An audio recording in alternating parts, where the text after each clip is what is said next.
प्रिय भक्तों, प्राचीन काल में एक असुर हुआ करता था जिसका नाम था रक्त बीज।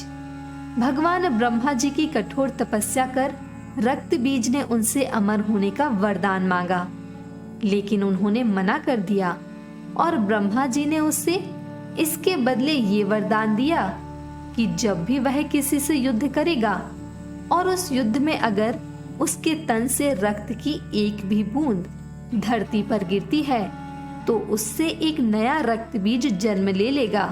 ऐसे शक्तिशाली वरदान के मिलने से वह अहंकार से भर गया और इसके सहारे उसने कई सारे युद्ध लड़े जिसमें देवताओं को भी पराजित किया। देखते ही देखते रक्त बीज का अत्याचार बढ़ता चला गया। स्वर्ग लोक से लेकर पृथ्वी लोक तक हर तरफ त्राहिमाम मच गया। इस समस्या से परेशान होकर सभी देवता एक साथ इकट्ठे हुए और देवी माँ की उपासना करने लगे। देवताओं ने नारद मुनि के जरिए एक कहानी रची जिसमें देवताओं के कहने पर नारद मुनि रक्त बीज के पास गए और कहा कि इस दुनिया में सिर्फ कैलाश पर्वत पर विराजित भगवान शिव ही एक ऐसे देवता हैं जिन्हें आपसे कोई डर नहीं है और आज तक उनसे कोई भी जीत नहीं सका है।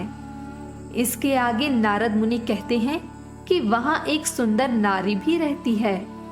ऐसा सुनते ही रक्त बीज माता पार्वती का रूप धारण कर भोलेनाथ से मिलने कैलाश पर्वत पहुंच गया, लेकिन भगवान शिव ने उसे तुरंत ही पहचान लिया और श्राप दे दिया कि जिस देवी का तुमने रूप धारण किया है वही तुम्हारा अंत करेगी। इस तरह का घोर अपमान रक्त बीज सह नहीं पाया और वापस अपने दरबार में आ गया। इसके बाद रक्त बीज ने अपने सभी साथी राक्षसों को बुलाया और उन्हें कहा कि कैलाश पर्वत जाओ और पार्वती को लेकर आओ। अगर नहीं आए तो उसे जबरदस्ती लेकर आना। रक्त बीज की आज्ञा का पालन करते हुए सभी राक्षस कैलाश पर्वत की तरफ बढ़े। वहां माता पार्वती के समीप जाते ही वो सभी भस्म हो गए। जो राक्षस बच जाते हैं वो वापस आकर रक्त बीज से सारी कहानी बताते हैं। बताते चलें कि जिन राक्षसों का माता पार्वती द्वारा वध किया जाता है उसमें चंडमुंड नामक राक्षस भी शामिल थे। इसके बाद रक्त बीज खुद माता पार्वती से युद्ध करने आया। इस युद्ध में रक्त बीज का एक बूंद खून भी धरती पर गिरता तो हर बूंद से नया रक्त बीज बन जाता।